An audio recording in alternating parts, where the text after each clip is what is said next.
140 करोड़ देशवासियों के पुरुषार्थ का लेखा जोखा था और 140 करोड़ देशवासी और उसमें भी ज्यादातर युवा उनके एस्पिरेशंस को रेखांकित करने का बहुत ही सटीक उद्बोधन सभी सांसदों के लिए कई मार्गदर्शक बातें भी कल आदरणीय राष्ट्रपति जी ने सदन में सबके सामने रखी है। सत्र के प्रारंभ में ही और 2026 के प्रारंभ में ही आदरणीय राष्ट्रपति जी ने सांसदों से जो अपेक्षाएं व्यक्त की हैं,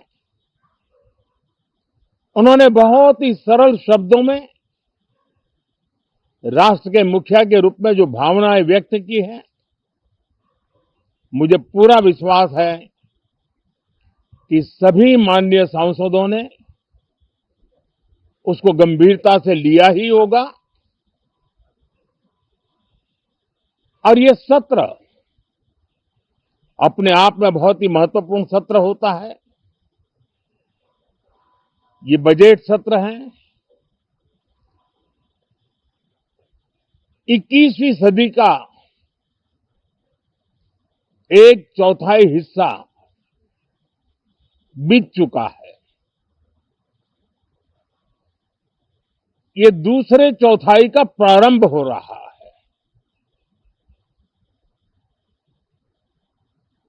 और 2047 विकसित भारत के लक्ष्य को प्राप्त करने के लिए ये महत्वपूर्ण 25 वर्ष का दौर आरंभ हो रहा है और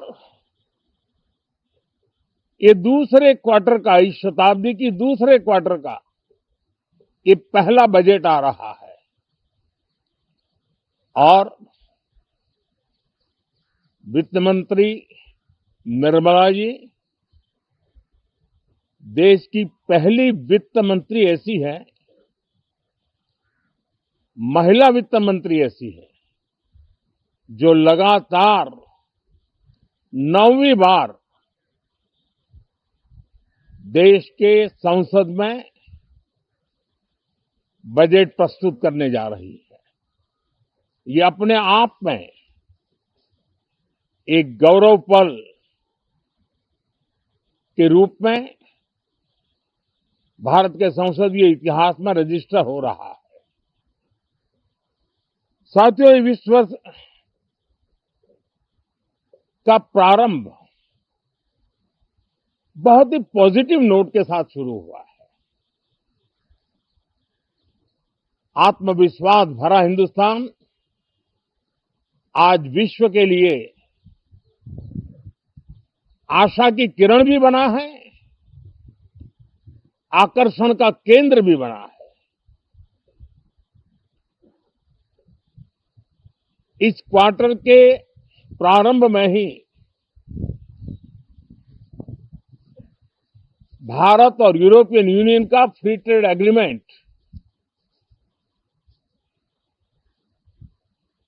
आने वाली दिशाएं कितनी उज्जवल है, भारत के युवाओं का भविष्य कितना उज्जवल है, उसकी एक झलक है।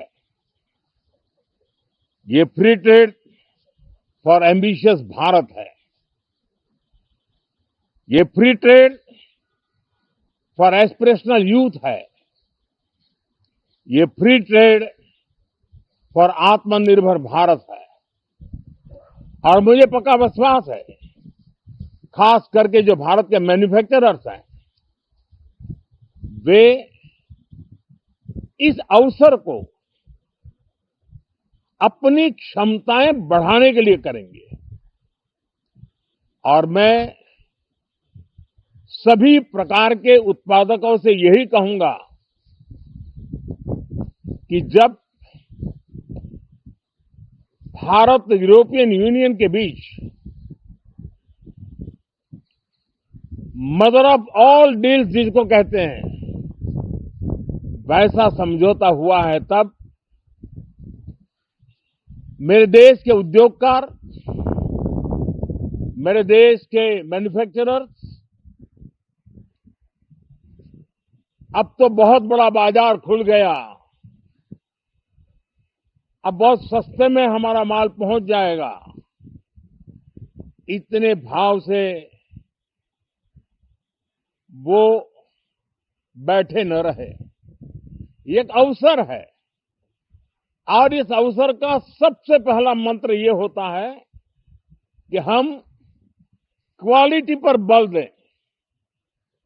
हम अब जब बाजार खुल गया है तो उत्तम से उत्तम क्वालिटी लेकर के बाजार में जाएं, और अगर उत्तम से उत्तम क्वालिटी लेकर के जाते हैं तो हम यूरोपियन यूनियन के 27 देशों के खरीदारों के पैसे ही कमाते इतना नहीं, क्वालिटी के कारण से हम उनका दिल जीत लेते हैं और वो लंबे अरसे तक प्रभाव रहता है, उसका दशकों तक उसका प्रभाव रहता है।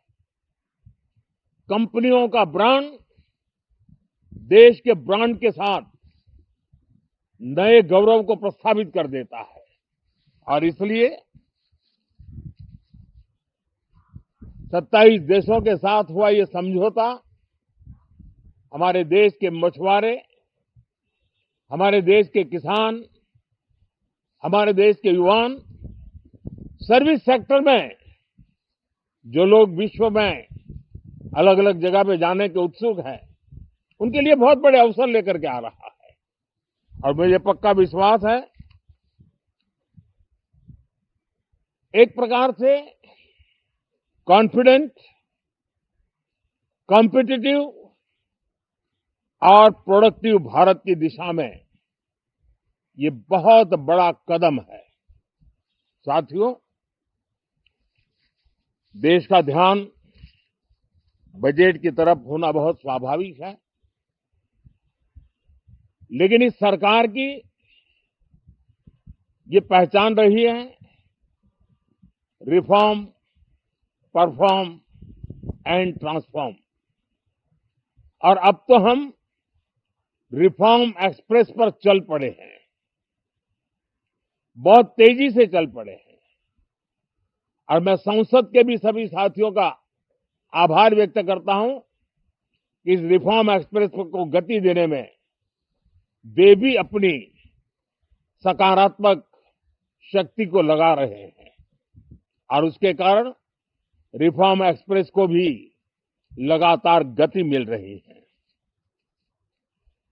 देश लॉन्ग टर्म पेंडिंग प्रॉब्लम्स अब उससे निकल करके लॉन्ग टर्म सॉल्यूशंस के मार्ग पर मजबूती के साथ कदम रख रहा है और जब लॉन्ग टर्म सॉल्यूशंस होते हैं तब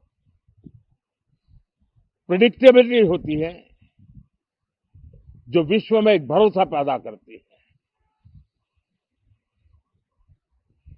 हमारे हर निर्णय में राष्ट्र की प्रगति ये हमारा लक्ष्य है, लेकिन हमारे सारे निर्णय ह्यूमन सेंट्रिक है। हमारी भूमिका, हमारी योजनाएं ह्यूमन सेंट्रिक है। हम टेक्नोलॉजी के साथ स्पर्धा भी करेंगे, हम टेक्नोलॉजी को आत्मसात भी करेंगे, हम टेक्नोलॉजी के सामर्थ्य को स्वीकार भी करेंगे, लेकिन उसके साथ साथ हम मानव केंद्रीय व्यवस्था को जरा भी कम नहीं आंकेंगे। हम संवेदनशीलता की महत्व को समझते हुए टेक्नोलॉजी की जुगलबंदी के साथ आगे बढ़ने के व्यू के साथ आगे सोचेंगे। जो हमारे टीकाकार रहते हैं साथी, हमारे प्रति पसंद नापसंद का रवैया रहता है और लोकतंत्र में बहुत स्वाभाविक है, लेकिन एक बात हर कोई कहता है कि सरकार ने लास्ट माइल डिलीवरी पर बल दिया है। योजना फाइलों तक नहीं, लाइफ तक पहुंचाने का प्रयास रहता है और यही हमारी जो परंपरा है उसको हम आने वाले दिनों में रिफॉर्म एक्सप्रेस में नेक्स्ट जनरेशन रिफॉर्म के साथ आगे बढ़ाने हैं। भारत की डेमोक्रेसी और भारत की डेमोग्राफी आज दुनिया के लिए एक बहुत बड़ी उम्मीद है। तब इस लोकतंत्र के मंदिर में हम विश्व समुदाय को भी कोई संदेश दें हमारे सामर्थ्य का, हमारे लोकतंत्र के प्रति समर्पण का, लोकतंत्र की प्रक्रिया के द्वारा हुए निर्णयों का सम्मान करने का ये अवसर है और विश्व इसको जरूर स्वागत भी करता है, स्वीकार भी करता है। आज जिस प्रकार से देश आगे बढ़ रहा है, आज समय व्यवधान का नहीं है, आज समय समाधान का है। आज प्राथमिकता व्यवधान नहीं है, आज प्राथमिकता समाधान है। आज भूमिका व्यवधान के माध्यम से रोते बैठने की नहीं है, आज हिम्मत के साथ समाधानकारी निर्णयों का कालखंड है।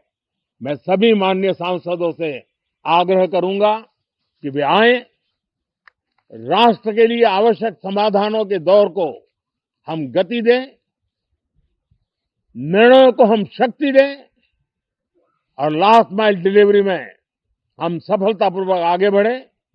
साथियों, आप सबका बहुत बहुत धन्यवाद, बहुत बहुत शुभकामनाएं।